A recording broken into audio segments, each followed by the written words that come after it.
All right, welcome back to another episode of Full Fledged Podcast with your hosts, Brooks and Justin. Brooks, say what's up. Hello, everyone. It has been another few weeks again. Yeah, that's just the way it goes. We did, what was it, 2 right before Thanksgiving? Yep. And then, I put those out the week of Thanksgiving, and now we're 2 weeks, 1 week after, 2 weeks after Thanksgiving now. Mm-hmm. So, whoops. Oh, well. Oh, well. Well, speaking of this time of year, we have done basically 1 full year, a little bit more, of the podcast. How many episodes have we done? Let me see. Spotify should tell me. I want to say we're in the 60s. Nice. So pretty much an episode a week. Yeah, averaging. There's been some stretches where we did 2 or 3, and obviously stretches where we haven't done any. But also our Spotify Wrapped came out. Yeah, we're at 64. So this would be episode 65. Well, there's supposed to be a 65th in there somewhere. Because I did one with Logan. I don't know why it's not on there. Huh. So this would be 66.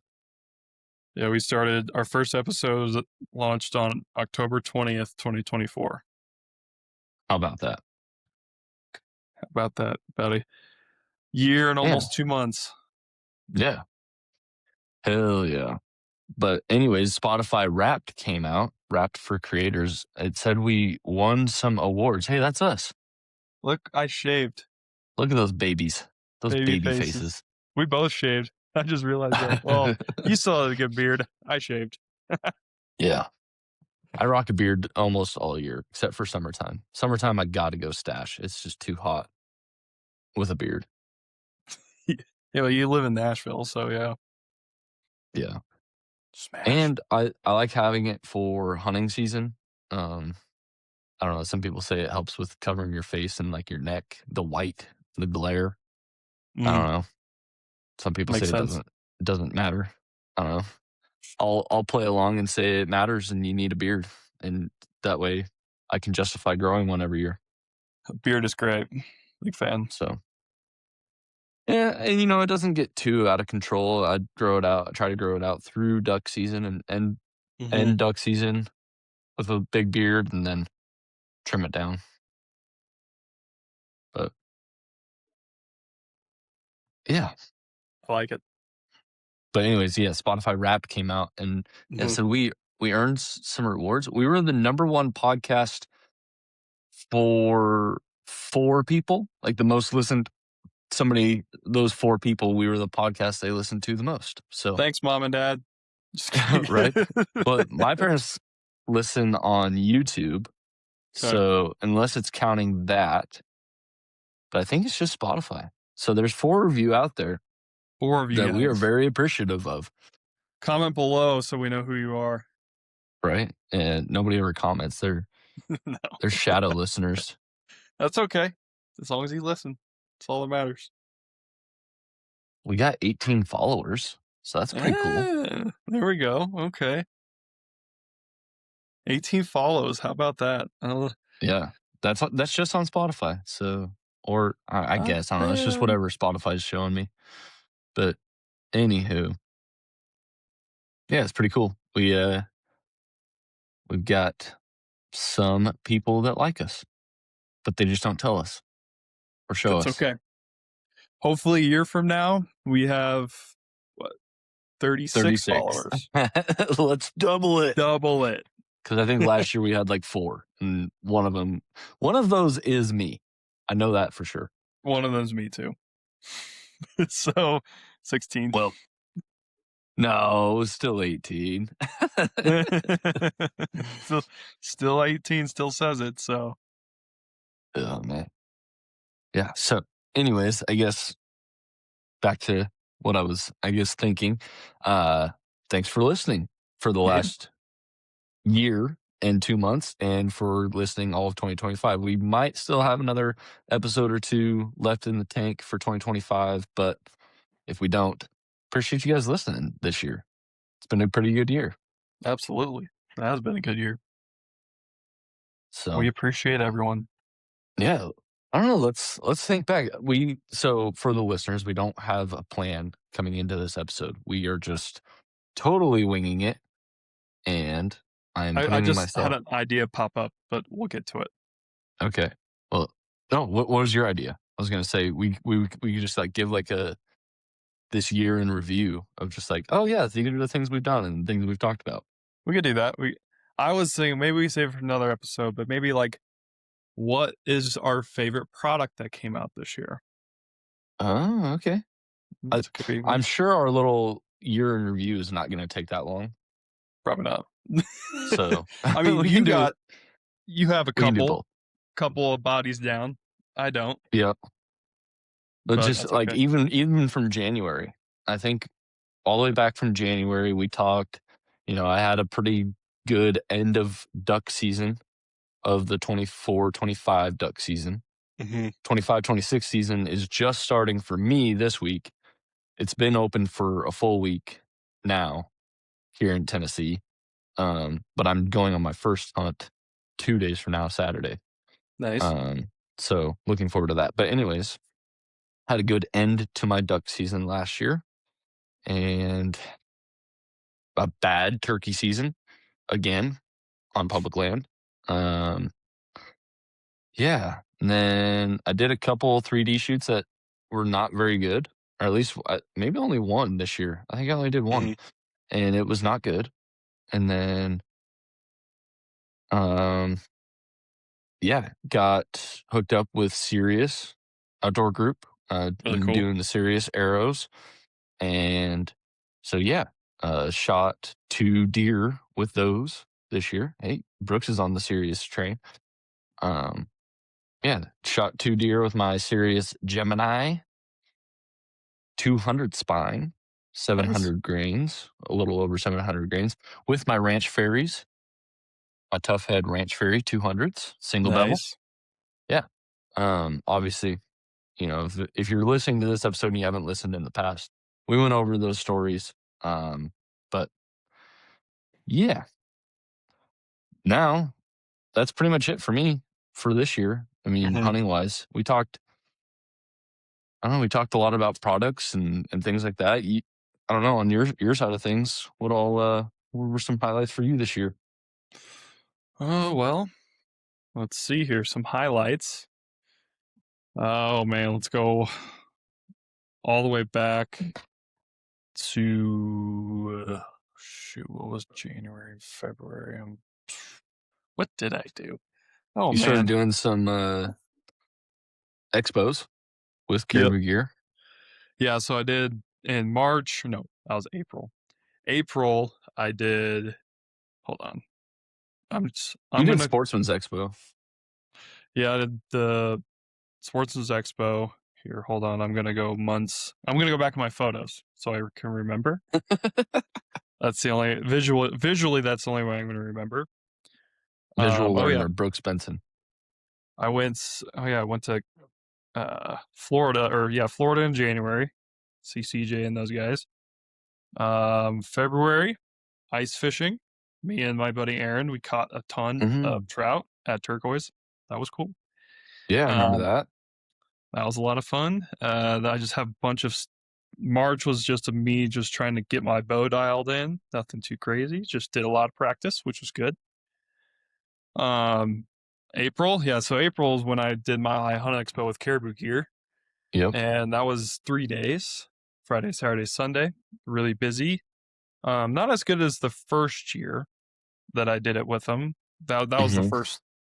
That was Mile High's first ever one. I think that was just the excitement around it was like that's why a lot Yeah. of people went to that one.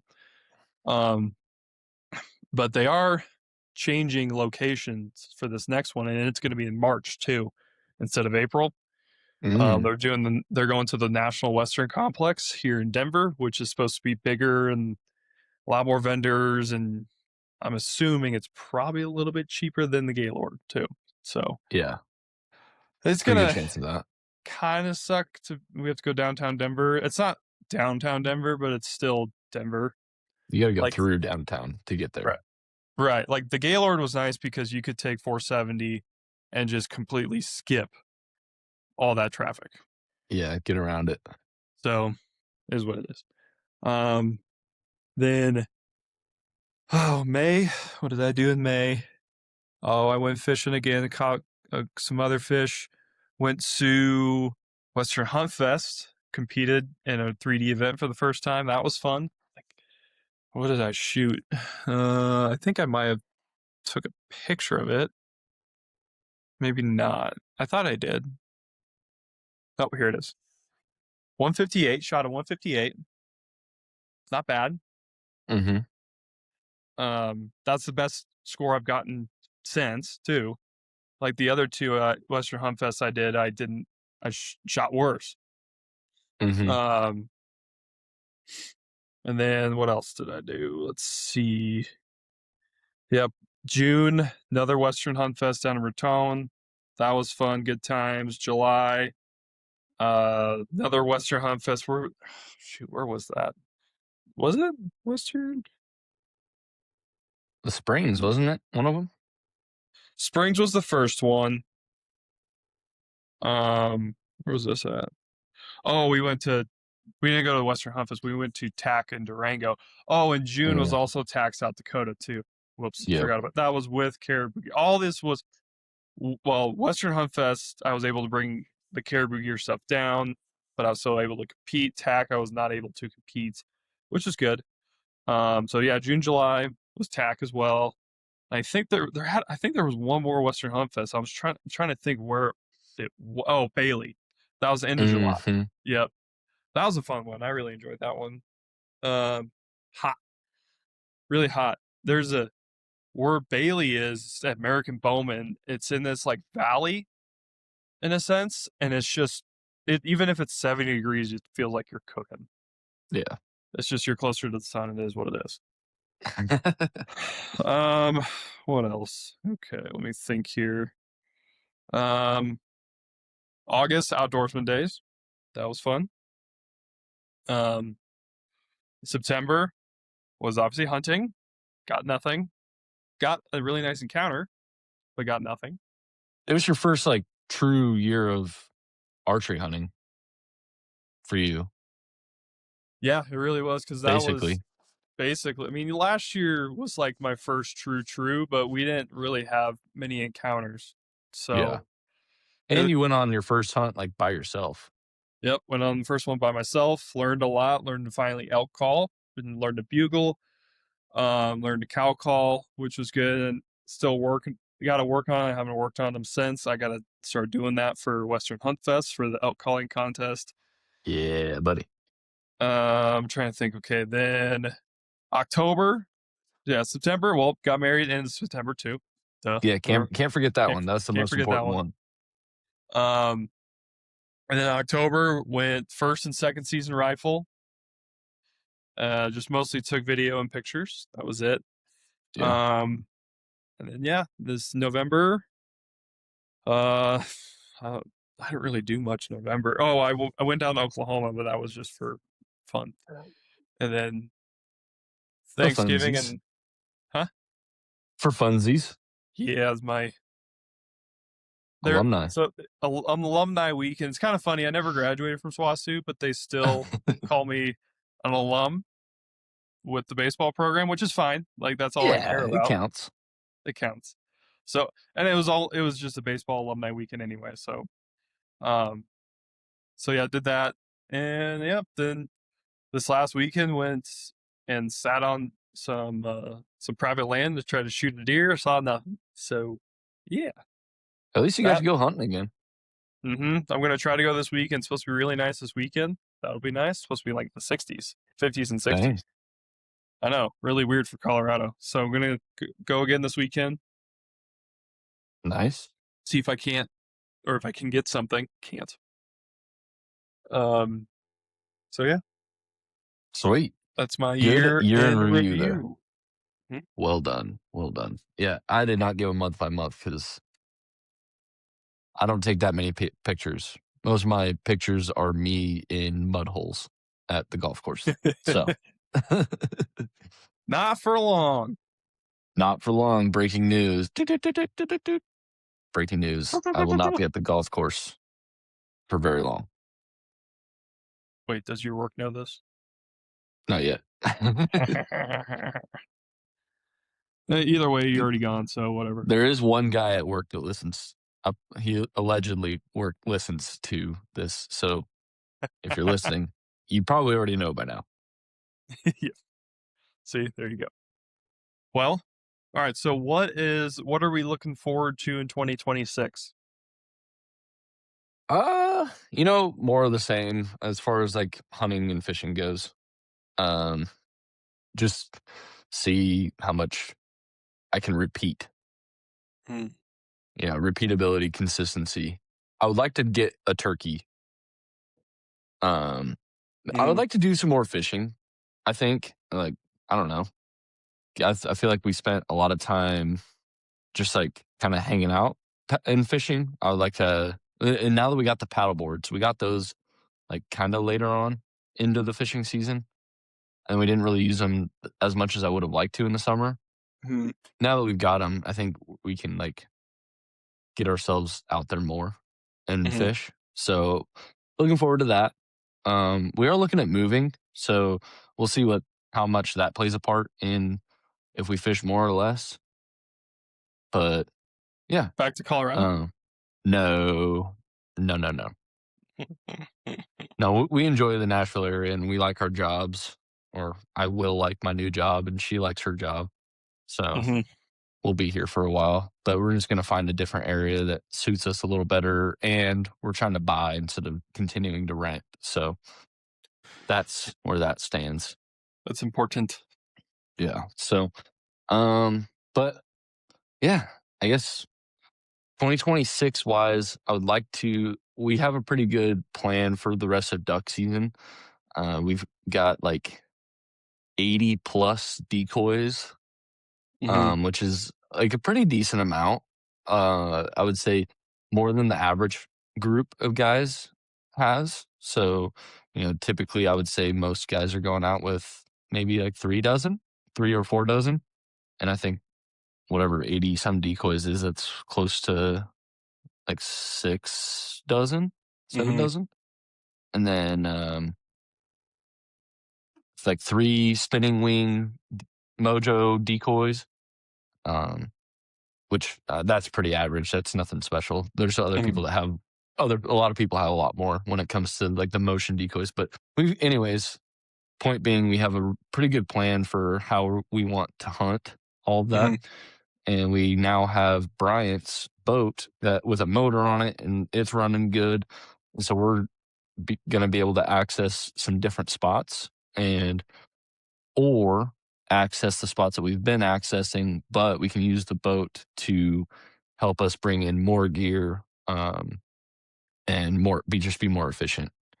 Because Hmm. the way we were having to do it last year, walking in, it was like, man, you don't want to bring in 80 decoys on your back the way we had to go. You would much Right. rather find a way to bring all of that in by boat if you can. So For sure. Yeah. that's the plan for duck hunting. Turkey, Nice. I don't know. I think I need to figure out private land on hunting turkey because I don't have the juice, the secret sauce for hunting public turkey. Um, I don't know. I don't know if I want to do like more 3D events going into like late spring, summer. Hmm. Maybe I don't know. I've looked at it and maybe doing like a somewhat half-ass attempt, and then I know you shouldn't half-ass anything, but like I've flirted with the thought of maybe doing some competitive shoots, Hmm. but I don't know. I am very up in there on that one. I'm not sold on doing it just because it's not like you really get much out of it. I mean, if you win, like if you place first as an amateur, you might end up with like $1,000 on the weekend, which is like Hmm. nice, but like Yeah. travel and the time and all that. It's like I don't know if it's worth it. Would much rather find a different way to make money, I think, Right. like as some side money. So, um, it's always fun to shoot though, but I don't know, maybe do some more for fun shoots, local if possible. And then, no, just going into next deer season, I think scout as much or more again. Now that we have the boat, maybe find some different spots that we can access by boat. That'd be Mhm. cool. It's not my boat, so I don't always have access to it, but it is Mhm. being stored at my house right now. So Yep. I do have the green light anytime I want to take it out to take it out. So, Nice. you know, if the opportunity rises to take it out to go hunt deer, then Mhm. maybe I would. There you go. But that's kind of what my just more of the same, but just try to keep doing it. And, I feel like I learned some good lessons um on what to look for and how to look for it in hunting public land here. And Mhm. so I guess the other thing that we've been looking at is finding a lease, doing a Mhm. lease with Bryant, Tanner, and I. And I've even talked to my dad, and he said that he would even want to get in on it because um, Tennessee is like over the counter state. You don't have to draw anything. So Mhm.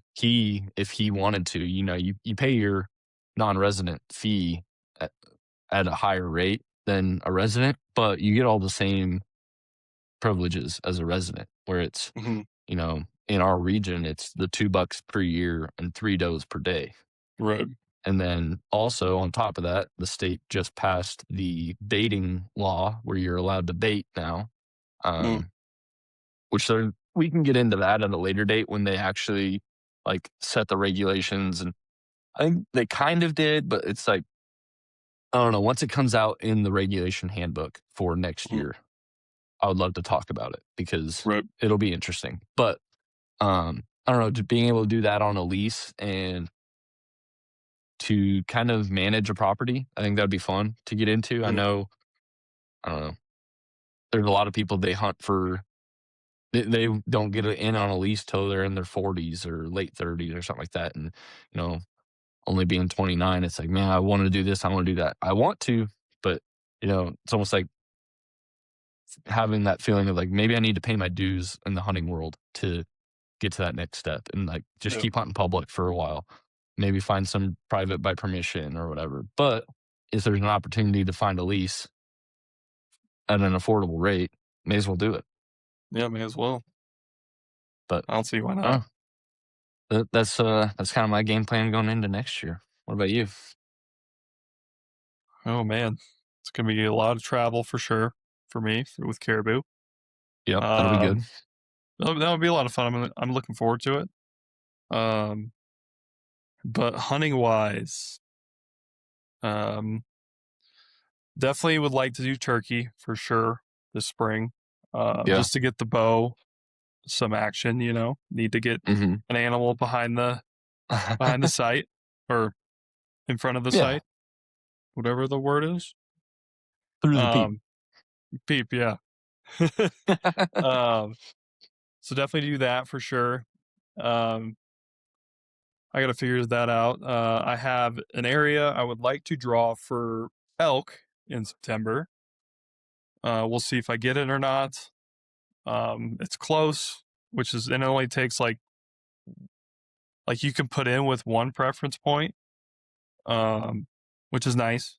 So we'll see if I get it or not. And I think that I'm assuming that's like, I don't know, April is the deadline, but they haven't come out with 2026 yet. So we'll see. Okay. Yeah. Usually that's around that time. Um, and then try to get a set, get a rifle cow tag of some sort and get a deer tag of some sort for rifle too. Start doing some rifle as well. I would like to, but like bow is definitely the priority. Yeah. Um, but yeah, I think that's my plan for next year. Hmm. I know we apparently have some talks of going to Alaska, but I honestly am not prepared for Alaska. Like, give me a few years before I even. So we'll see Yeah. about That that. is that is diving headfirst into the shallow end there. Oh yeah, and it's not like we go there for a few days. No, we're there for 14 to 20 days. Like it's no Yeah. joke. Right. It's like you take bush That's an plane. expedition. Yeah, you take a bush plane and you're there. It's like you are now part of the food chain type of stuff. And that's like kind of freaks me out in a way. Hmm. Because it's like That's holy natural. shit. Yeah, like Yeah, it's natural to feel that way. yeah. And so like whenever that happens, like if it is next year, well, okay. Then but at the same time I don't because I really do want to get an elk this Yeah, next year. I like really, really want to. So we'll see. Um, that's just talks. It's not like it's actually being planned. It's just like we're thinking about it type of thing as a yeah, business. I think like not as a business, but as like just like for caribou gear. I guess so for yeah, caribou gear. yeah. Um, Oh, that'd be good. because we get a lot of content from up there too. So Yeah, and I that's mean, a lot of putting our your stuff in the content. most extreme conditions Right. Yeah. and circumstances. Um, so yeah, we'll see. Um, other than that, yeah, man, I think that's really it. I would Yeah, say. Hmm. sweet. And then I'm gonna try to shoot tack as much as I can. I it's just gonna be me running the booth, so I don't know what I'm gonna be able to get away with. Maybe I could, I don't know, at like the Utah event since it's a 4-day event because I think we're gonna go to Utah. Maybe on that Thursday, I'm able to Mm, leave the tent at like 4 o'clock and go yeah, shoot because I'm assuming like yeah, I mean a lot of people come to it, but it's a Thursday still, so it's not like everyone's there. right. So maybe that for sure shoot at Western Hunt Fest. Um, yeah, and Nice. then yeah, excuse me. Right on. Yep. What chance? Uh, what was your idea there earlier? Earlier, product of the year, favorite products of the Yeah. year. What's your favorite product that anyone's come out with this year? Um, I really like. I haven't done it, and I told him I would, but the Striver gear vinyl harness. Mm, Um, I think I would. I'm probably. I'm not like dead set for sure gonna get it. Um, mm-hmm, it is nice and it looks great, and there's a lot of functionality to it. I realized this year, just in my setup, I don't use my binos all that much anyways. So, um, I don't know, mm, but it is a very nice modular system that is a lot more functional than many other brands and probably more comfortable. I finally mm-hmm, got to look at them. I was at Shields in Kansas mm-hmm, when we went for Thanksgiving, and I got to actually like put my hands on one of the harnesses, mm-hmm, and it's good quality, like really good quality, and mm-hmm, um, something that I would definitely enjoy having. Um, but as far as new products, that's the one I think I like the most, aside mm-hmm. from bows. Obviously, bows are always exciting, Yep. but yeah, the Striver vinyl harness, and maybe there's a bias because we had him on the podcast, but it truly is a good product, and Mm-hmm, like I said, I don't have one yet, but I could, even though I don't use my binos all that much, I could see them being a good addition to the the gear that I have. mm-hmm. Yeah. That's that one. I think he won like most innovative of the well, I Yeah, can't remember what it was. an ATA. Yeah, yeah, Yeah, I forget the award title, but yeah, it was something like that. yeah, So which is cool. Yeah, yeah, I agree. It is pretty cool, and I do like it a lot. And it's nice because like on the hunt, like I would just like sit down and then I could just take it off, my yeah, whole set off, and just relax and kind of breathe better. yeah, Um, but yeah, that one's definitely in my top. I think another one I haven't tried it yet. but I'm actually really looking forward to trying it, is that new dialed vertical, the 3-pin vertical that Yeah. you can micro adjust. That's big time. I feel it to me. It's kind of crazy that it took so long for that type of thing to like really get dialed in. Hmm. Just because like you think like, well, like horizontal 3-pin, that's pretty much that's been dialed for a while now in the archery Right. industry. It's just crazy to me that it took that long for the vertical. Like Yeah. obviously there's obvious like Spot Hog had like the best 3-pin vertical. Um but then like others had their like 3-pin, but you couldn't really adjust them as well. And then Hmm. finally someone did. And then HHA just came out with it as well, just like 2 days ago, I want to say. Yeah. I haven't seen theirs. I watched a video on it. It looks pretty cool. I mean, it's pretty much kind of the same as dialed. Yeah. Um, but it's just their own version. Slightly different. Yeah. Mm-hmm. No, I remember I either sent that to you or we were talking about it, and it is a sweet looking sight. Um, I've never shot a vertical. Tanner shoots a vertical pin Mm-hmm. sight.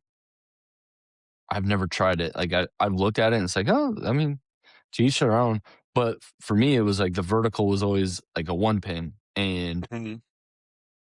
at the time, it was like, well, you never know what situation you're going to be in, because in my short experience, it was in Kansas where it's a lot more open. So you might have Mm-hmm. anywhere from your short range shot to a 35, 40-yard shot. And, you know, they might be at 15. And by the time you get drawn and everything, they could be at 25. Right. And you don't have that luxury of a pin gap. Like, you know, their distance, Mm-hmm. but like you can't pin gap it. You have to guess based on height with Mm-hmm. your, you had your pin set at 20, whatever, you know? Yeah. And so now having that where it's like you can still pin gap and your sight picture is just different, where you have instead of the horizontal bars, the one vertical. I don't know. It'd be something where I might have to go up to Nashville North Archery, and when I'm trying out a new bow, try out a new sight, see if I Yeah. like it. I'm sure they have at least one of those set up. If not that one, they probably have some sort of single pin that they would let me at Mm-hmm. least look through to shoot. Yeah. I do. So like I have the Spot Hog uh vertical 2-pin. Hmm. Um I actually do really like the vertical pin a lot more. It definitely makes the housing so much more clearer in a You sense. get, yeah, you probably see a lot more. See a lot more, which is nice. But like I like Spot Hog. They make obviously bomb-proof sights. Um, but the 2-pin, it's a fixed 2-pin. So you like I sighted my arrows in, and if I started at my top pin's 20, and then that second pin is like 33 or something like Right. that, which Yeah. it's fine, whatever, but still. Yeah. It's Um, it's not a nice round number, and as humans we like round even, like, you know 20, 30, 40, or 20, 25, 30, 35, like I have mine or whatever. mhm, We like even increments, and it just feels off, when you have that 13-yard gap randomly mhm, between your 1 and 2. right. So, But yeah, yeah, and the but the adjustability 1, 2, and 3 on a vertical would be something probably to look forward to yeah, if you're somebody who likes that vertical mhm, pin. yeah. Um, I will say this too. I don't know if I'll do this for hunting, but I know for archery shoots, I definitely would like to go with a lighter arrow. Mhm. Um, because I realized when I was setting up my sight, the Spot Hog, Yeah. I could only really comfortably go out to 80 yards before my fletchings would start hitting the sight. Yeah. 'Cause you're So over 500, right? yeah, I'm 550. Somewhere in there. That Yeah. sounds right. So Yeah, I mean, in the world of modern day archery, that is considered a heavy arrow. Mm-hmm. Now, obviously, I'm not trying to be the one upper. That is definitely not 700 grains like I'm shooting. But I'm I also not shoot trying to shoot 700. I'm not trying to shoot that one 80 yards. Right. I mean, it'll go 80 yards, and I'm Mm-hmm. sure if I have my slider set up properly, I could probably get it there without hitting my sight housing, question mark, maybe. Mm-hmm. It'd be a totally weird setup probably to get it done, but to ethically shoot it at 80 yards, I don't know. Um, Mm-hmm. that's not what it's built for, you know. But Right. in the world of, distance shooting, 550 is heavy. 500 is Mm-hmm. pretty heavy. You know, people that are shooting distance and they're like, "Oh yeah, to shoot whatever." Like a lot of those people are shooting like low 400s. Right. And they're like, "Oh yeah, it's you're a little bit on the heavy side, like just a little bit heavier." Like they're like, "Man, if I can get my arrow at 400 grains, 350 grains, it's like, holy Mm-hmm. cow, you're shooting a freaking feather." But and Yeah. compared to 700, yeah, that's a light arrow, but Right. it'll go farther with Mm-hmm. more clearance. Right. Which, yeah, because I was like, even I was starting to think like hunting wise. Like, obviously, ethically for me, I think 60 is the most I would ever do out here. Um, but at the same time, like, what if I do go for a hunting arrow, go for like 480 instead? Mhm. Just a Yeah, little bit quicker. Well, it still has some weight to it, but it's still a little bit faster. And with me wanting to do 80 pounds at a 30.5 inch draw, like there's still going to be a lot of speed behind it. yeah. And I'll say this, and I've listened to a few podcasts of people talking about their hunts, successful, unsuccessful, Mm-hmm. um, people that have like, full pass through clean, they didn't go 20, and some people that, they hit it and they had to do a follow-up shot, or some people they hit it, had to track it for a day, blah, blah, blah. Like I've listened to a Mm-hmm. lot of different stories, and a lot of people that, they didn't quite get the perfect shot and they had an opportunity to have a follow-up shot. They like some of them took it and it was like whatever, and they hit it and it was good. Those seem to be the ones that were more successful as opposed to somebody who was like, "Oh, my follow-up shot, I could have had a follow-up shot at 91, but I didn't take it because like my setup wasn't set. I couldn't do it with my setup." Mm-hmm. And like for me, I wouldn't be able to do it. I also don't think that I would have even an opportunity to have a follow-up shot at 90 some yards. Right. I have way too many trees to do that. But No. like the point I'm trying to get to is, for you to be able to have a setup where you're comfortable shooting that, it doesn't have to be dime size, quarter size groupings at Mm-hmm. 90, 100 some odd yards, but for the purpose of a follow up shot to be on a dinner plate, Yeah. at least at that distance, just for the sake of a follow up shot to Mm-hmm. put the animal down. You've got one in it or through it, and they happen to go 80 more yards away, and they gave you an opportunity to give a follow up and just get another arrow in them. Then, you know,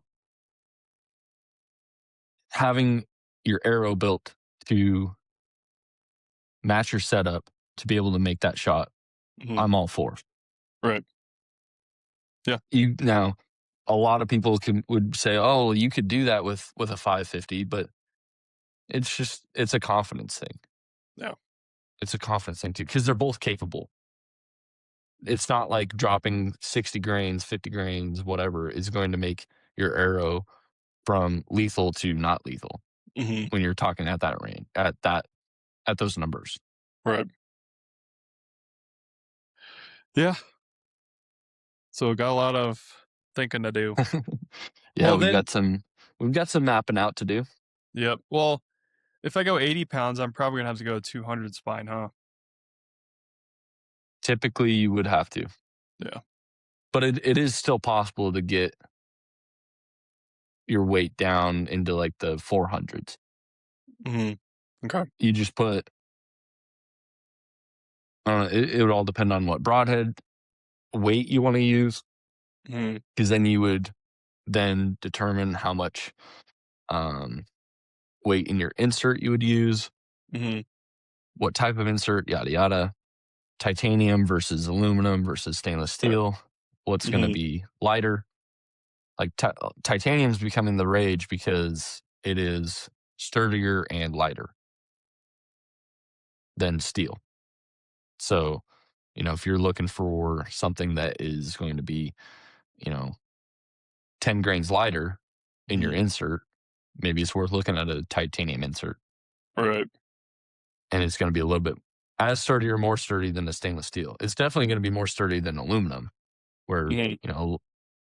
some people still use full aluminum inserts and they work. They're just not quite as durable. Mhm. So I don't know. Those are all things to consider. Yep.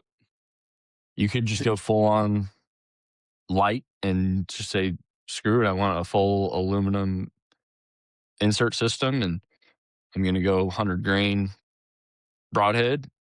And, as light of an arrow as I can get. And it still might only be 475, but, Mhm. and that's the lightest you can get it. But that's the lightest you can get it because you're shooting at 80 pounds, but that's still lighter than 550. Right. And it's kind of getting closer to what you're saying you would want. So Yeah. it's Yeah. feasible. It just depends on, you know, I'm not saying you're going to have a bad system doing it. It's just going to be a different durability of equipment. Mhm. Yeah. They're all going to be Yeah. reliable in a sense. It's just going to be, what is everything made of? Mhm. Yep. So That'll be something I'll have to tinker with. yeah, that's a whole. I mean, arrows are a yearly or monthly rabbit hole, depending on Yep. how much you look at it. Like every time I start thinking about arrows, it's like, man, I could do this, I could do that. Like I'm looking at changing my arrows. I'm gonna Mhm. go. Um, I did the Orions this year. I Mhm. think I want to go to. I want to say they're the Apollos, which is like just a little bit bigger diameter, Mhm. internal diameter. But they are a lighter grains per inch. So instead of being, well, I was close. I was like 715, 720 Mhm. grains. I would probably be closer to like six something doing it that Right. way. So, um, that, and I probably won't do as heavy of an insert. I'll probably go a little bit lighter on the insert. Mhm. Um, so I don't know. I might be in the 650 range next year, but instead of the 700s. But like I said, it's a yearly, if not monthly, rabbit hole of Yep. every time I think about it, it's like, oh, I could do this, I could do that. Oh, if I change this, then I would want to change that. I Right. definitely, I'm gonna keep these broadheads. I Mhm. really loved these broadheads. They did just fine. Um, I like the size and shape and repeatability, consistency with those. So I'm not Mhm. going to change that. I don't think. Um, but the rest of the arrow, I'm looking at changing just because I feel like it, not because of any particular reason. Mhm. That's fair. So it's just one of those things. We're always tinkering. Always. Always tinker. Gosh damn this damn sport. It's fun though. It's a lot of fun. It keeps it entertaining, and you know, you always can see if, man, like I'm feeling pretty good, but like, can I be better if I do it this way? Mhm. And then you do it, and it's like, man, I'm so much worse. I need to go back, or I or am man, I can't believe I terrible. was doing it that way for so long. I Mhm. I I should have done this months ago. I would have been so much better for it if I would have Right. switched. But you just never know Yep. until you Never know. until you tinker. What is your least favorite product this year? That I used or that came out. Just that you either whether you used it or seen it. What's your least favorite? Um, I'll say this. I don't know if it's necessarily a direct answer to your question, but Mhm. the thing that I grew to dislike was the hype of camouflage Mm, because, people have been saying it for years and I never disagreed with them, but I was always like, yeah, but what about this? But what about that?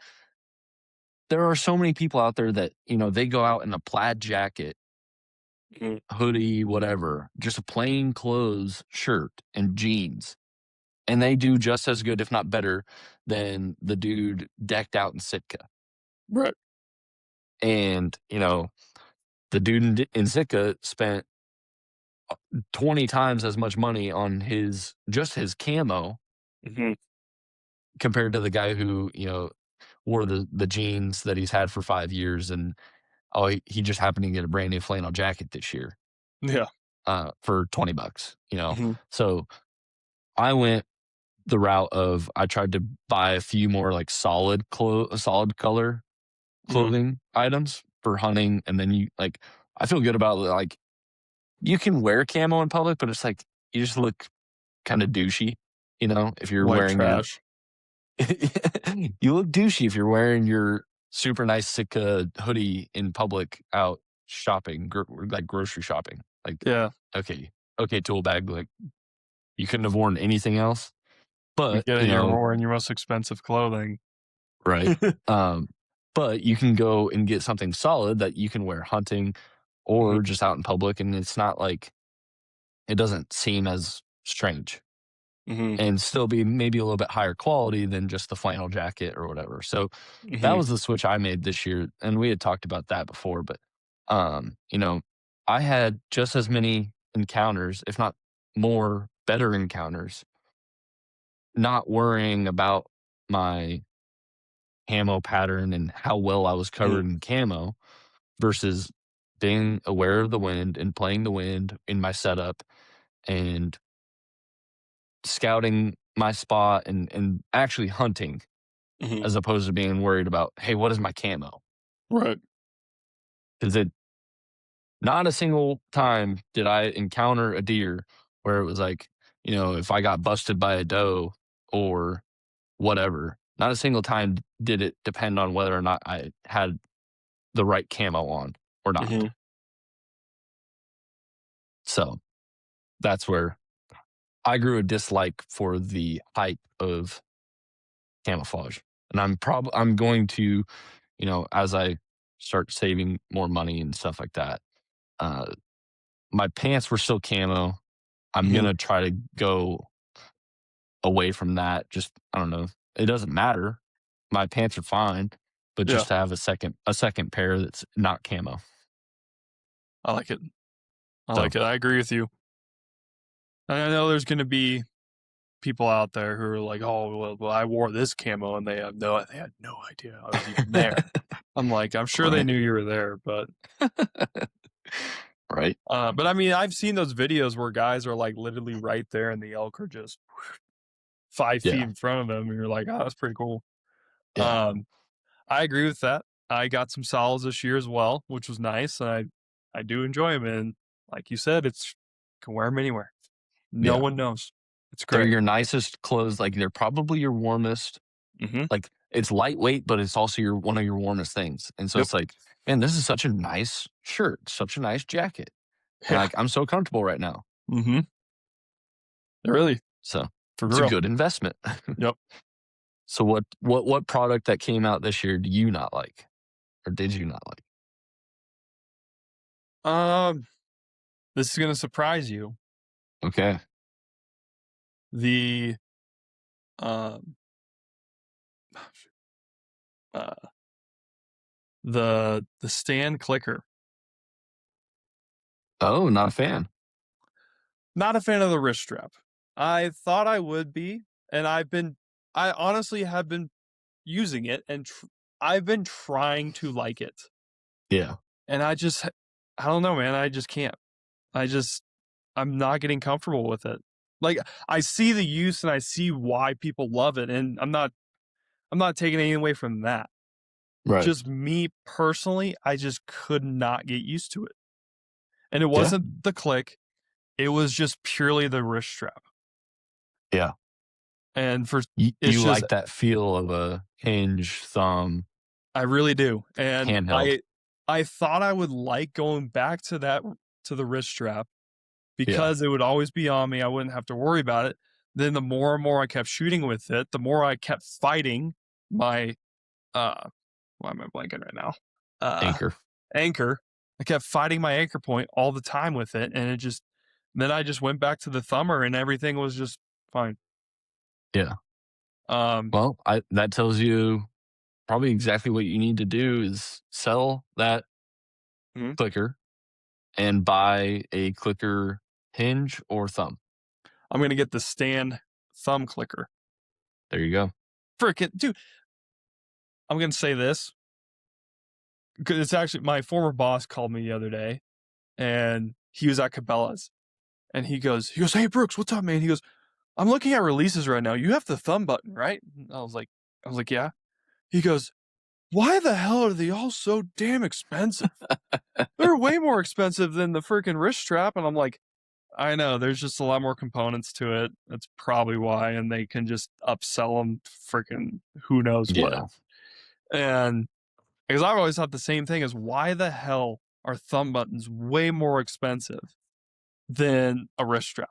It's just it's crazy to me because I look at Yeah. that stand clicker, the thumber, and it's Hmm. just a straight thumb button, which is nice, but with the click, which I really like, which because that's one thing I took from the wrist strap from the stand clicker Yeah. is I really do like that click. I just couldn't get comfortable with the wrist strap.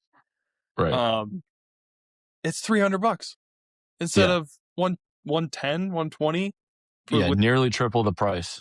yeah, I'm like, so I'll eventually get it, maybe with some Christmas money, but Right. yeah, dude, it was just like it sucks because I was like really excited to use it, and it's just something I was just I'm not taking anything away from Stan. It's a great product. It just wasn't for Yeah. me. No, they do make a really solid, Mhm, easy to manipulate, and sturdy quality product. mhm, Um, I have never, I take that back. I did shoot a thumb button for like 10 shots and I did not like it. mhm, And it was a really cheap one. And so that's mhm, probably part of why I didn't like it. But I've just always shot the index and mhm, that's just where I'm comfortable. I'm mhm, sure if I tried a thumb and got used to it or a hinge, then I'd be just fine and I wouldn't care. But mhm, I also don't mind saving $200 and having something that I'm confident in. But for me, like when I'm comfortable with it, like I have no reason to change. But mhm. no, totally agree with you. The price of those is just ridiculous. And part of me thinks there's a lot more metal that they are putting in, like when they're machined or whatever. I don't know exactly how they're built, but there's Mhm. a lot more material there. Like that Solex, when especially the Deluxe, that's wedding what one. mhm, Yeah, the Stan Solex is like just a little bit, maybe the size of my thumb worth of material that's actually metal. And mhm, everything else is webbing and then like a leather strap. So like, mhm, you know, it's two screws, the hook, the trigger, and whatever's inside of that material, and then like mhm, the housing around it. And it's mhm, all the size of my thumb mhm, of metal. mhm. Whereas the thumb and hinge, it is basically the size of like the width of your hand Yeah. and almost an inch deep worth of metal, plus Mhm, all the components and a place for your thumb to rest or for the hinge or the actual button mechanism on a thumb button. mhm. So it's just more material Yeah, that's metal as opposed to leather and strap. right, which makes sense. And so I looked it But up it's prior. still, that doesn't mean it's not ridiculous that it's freaking 300 some odd dollars. Yeah, it's so I did look it up, and it said archery thumb releases are expensive due to their precision engineering, complex internal mechanisms, which makes sense. High Mhm. grade materials, tight manufacturing tolerances, and extensive adjustability. So, I mean, it makes sense, but Yeah, I just wish they weren't 300, $400. yeah. When you're the creme de la creme, it makes sense. Mm-hmm. And it also makes sense when you are a $50 thumb button, why you're a $50 thumb button. Because Yep. I don't even think I spent I think I spent 20 some dollars on that thumb button I bought. I shot maybe a dozen arrows with it, and I was like, puke in my mouth. This is disgusting. I want to throw it away. Mm-hmm. But that's because I didn't spend the money on a quality one. I mean, I have the what's it called? The black. It's not the blackout. It's the same company. I can't remember the brand. It's literally the same exact thumb button as a blackout thumb Mm, button. There's the same company. I can't remember right now. It's in my truck right now. yeah, But it was only $100, but you can tell it's $100. yeah. So Compared to the 300, right? yeah. So Makes I will sense. get the Sol. I forgot the name Solex. I will be getting the Solex thumb clicker here soon. Yep. Just not sure when. There you go. Mm-hmm. Right on. Right on. So yeah. And we're still considering looking at bows. Mm-hmm. Man, everything costs money. Why does everything got to cost money? I know. Matthews has kind of come Sucks. back into play for me, Uh-oh. just a little bit. Just a little bit. You went and shot it again. You liked it again? It's kind of nice. But That's Darton's funny. really nice. Dude, gosh damn. Like I was watching the whoever MFJA had on for the best bow of 2026, that 30-minute Yeah. YouTube Bow of the year video. bow of the Yeah. year, yeah. And whoever it was, he's like, yeah, I buy like 5 bows a year, and I'm like, oh my gosh, like Yeah. I just think of myself, I'm like, that'll probably be My me wife because would like, kill me. yeah. I mean, well, eventually I was like, I would love that for you to be me. Then I don't have to like pick and choose.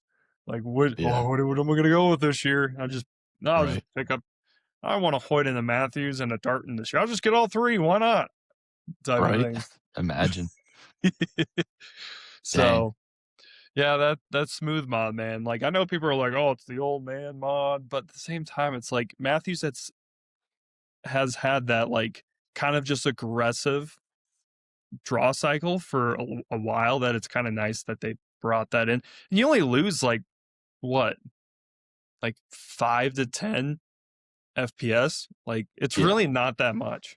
It's negligible. I mean, not Mm-hmm. negligible because you know that you're missing it, but when you're talking at 300 feet per second from 300 to 295, like Mm-hmm. it's not like a visible difference. You're Yep. not seeing it or hearing that when you're Right. like shooting them side by side. Right. And my draw length's 30.5. So it's not like Yeah. it's 27 and Yeah. there's gonna be a huge difference. Right. So we'll see. Nice, man. Like that Darton, I still really love that Darton. That's a really cool bow. They did a really good job. Yeah. Yeah, that's the one I'm most looking forward to shooting when it comes that time for me to try them out. Mm-hmm. I'm sure I'm gonna enjoy the Matthews, but I'm most looking forward to Darton. Yeah. Hoyt's good. So They're always good. I think you'd like it, but at the same time I think you'd like Darton more. yeah. My tinkering, like that bow just scratches that itch for me. Mm-hmm. And I haven't even laid hands on it. Like just to be able to tinker with like the smallest adjustment on every little piece. Now I know um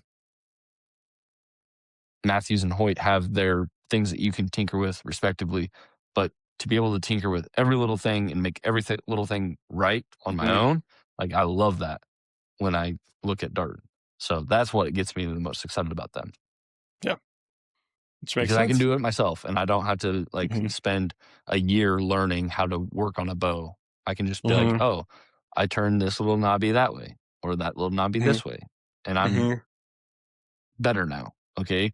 Yep. I turned it too much. Turn it back. Easy. Well, think about this too. It's like when you're broadhead tuning as well, it's going to be so much easier. You don't have to put your bow in a press and then do this and then make sure you drive your 40 minutes to the bow shop and then that. Right. Yeah. Like, yeah. Yep.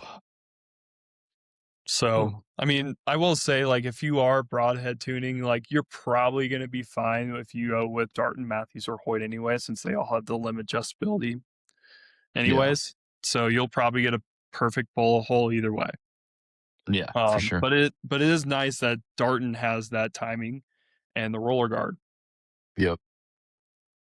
Yeah, full adjustability is pretty Mm-hmm. enticing. Mm-hmm. And it's definitely a lot cheaper. Not cheaper, but less expensive. Yeah. Couple $100 makes a difference. It does. Yeah, absolutely. Yes, sir. Mm-hmm. So Well, I that think about wraps it up, huh, Brooksy? it's about an hour. So Yeah. Well done. That went from we don't know what the hell we're going to talk about to we talked about a few things and it kind of went pretty well there. are we gonna do at least all right, let's do a quick New Year's resolution. Just in case we're not able to get back on until the new year. New Year's resolution. What is your New Year's resolution? For just hunting or You archery know, or whatever you want. it's mostly, I would say, it's mostly for the purposes of hunting, but I want to lose. You know what? I'll go a little bit bigger. I want to lose 10 pounds.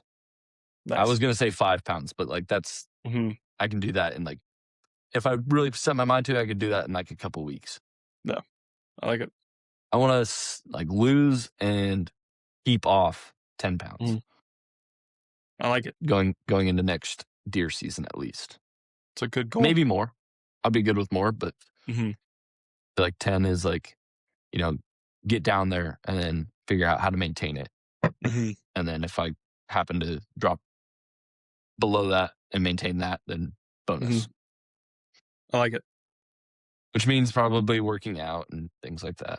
Yuck. I will say gym wise, I would recommend going to a gym where this is my recommendation. You don't have to do what I say, but go to a gym where it's class based and you're working out with other people and you're dying with other people. Yeah. That makes it a lot easier. Right. But if you want to work on your own and be a mountain tough little fairy, okay. Nope, I dogs don't are know. barking. We'll see. I'll weigh my No, options. nothing wrong with mountain tough. You do mountain tough, at least you're doing something. I So. thought about doing it last year. We They had write talked good about that. programs. You could hit up Joel too. Yeah. So Lots of options. What's yours? Here, hold on. Uh oh. The dogs.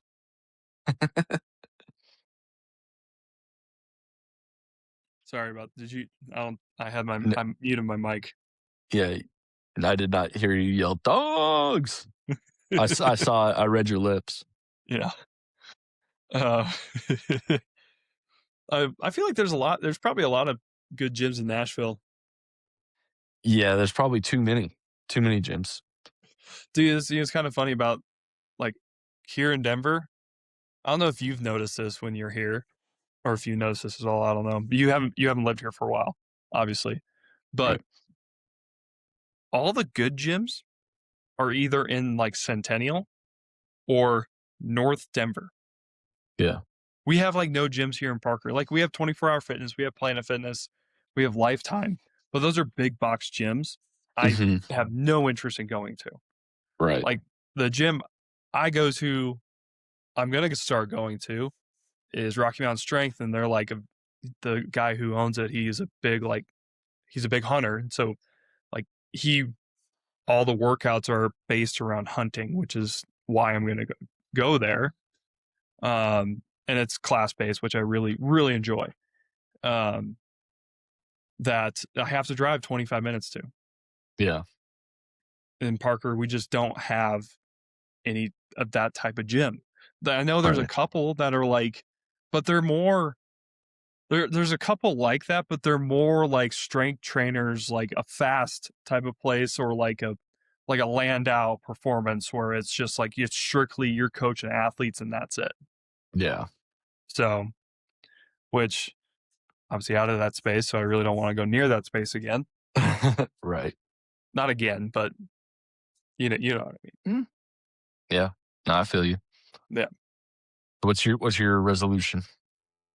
Um, I think mine's gonna be kind of similar to you. I would like to lose about because I'm at 225. I'd like to lose about 10 to 15 pounds and just be a lot lighter for mountains Yeah. for sure. Yeah. I remember you saying that kind of kicked your ass a little bit and you thought you were pretty ready for it and then you realized you weren't, Yeah, which I and feel like happens to everybody. Even the people mhm. that are like ultra prepared, they're like, man, it still kicked Uh, my ass. well, it's like yeah, we train at 5,000 feet down here or 5280, which is fine, but it's still way different when you keep going up 1,000 plus 2,000, 3,000 more feet, 4,000 potentially more feet. Yeah. Well, yeah, I guess where I would go, it's 8 to 9,000 feet above sea level, so I'm 3 to 4,000 feet above where I'm Right. used to. So that's a huge difference. Yeah, for sure. Um, uh, did you hear my dog? Whatever that noise was. That was him whining. Um, it's feeding time for them, so they're probably Uh, hungry. So yeah, that'll be mine for sure, and then just keep shooting the bow, getting better. yeah. Right on, man. Those are Hmm. good resolutions. Yep. I love it. So yours is good as well. Yes. Thanks. Yeah. So all right. Well, that's all I Good got. episode, Brooksy. Good episode, Justin. Appreciate you guys listening. Especially going back to the Spotify Wrapped people, especially you four, where we're your number one podcast. Hopefully that can stay true for going into 2026. Mm-hmm. So if we don't catch you again until after the new year, Happy New Year. Maybe we'll have another one. We'll see. I would like to maybe get on and share how maybe a duck hunt or two goes, but I guess we'll see. Yeah. But Or if I and get a deer before December 31st, we'll see. yeah, hopefully. Hopefully. Well, stay tuned, viewers and listeners. We'll catch you guys on the next one. See you guys. Peace.